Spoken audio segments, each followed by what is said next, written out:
pKa is a useful scale of acidity.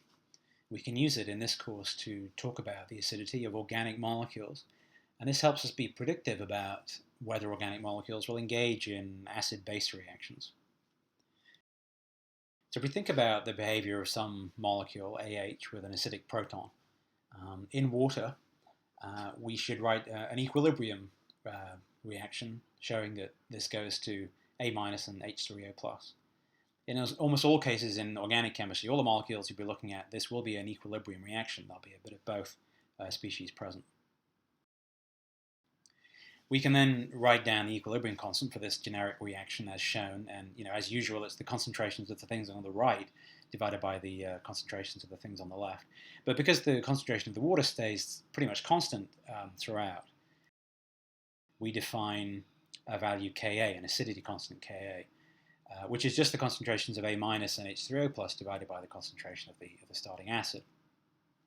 Now this is an experimentally derived value. We'd actually have to go in the lab and measure these things. But once we do that, we find that Ka typically has values that are very small for many organic molecules, but certainly the values range over a huge number of values. So we can have very large and very small numbers. And they're a little cumbersome to handle in general. So what we tend to do is tame those values a little bit by working with a log of the values. And we define pKa as the minus log to the base 10 of the Ka. All this does, so the pKa is a calculated quantity based on an experimental thing, which is Ka. All this does is it sort of brings these values into something which is much more easy to handle. So here are some values for fairly well-known acids. The pKa varies not too much in this case, whereas the numbers would be much more variable if we use the Ka values.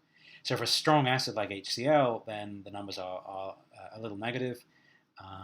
For things like acetic acid, so a mildly strong acid but not too strong, the values are around 5 or so, and for water, the value is nearly 16. For a molecule which is not acidic at all, so methane, in this case CH4, we find that the pK values are really quite large, up at around 50.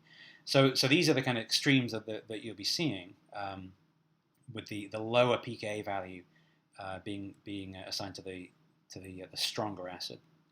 Remember, though, that even though these values don't differ by much, when we write them like this, this is a log scale, so the difference in acidity between HCl and methane is actually enormous. It's just that pK expresses it in an easier to track way. Okay, there's if you want a little exercise to do, you can show that the pK is the pH at which the acid is half ionized, if you wish.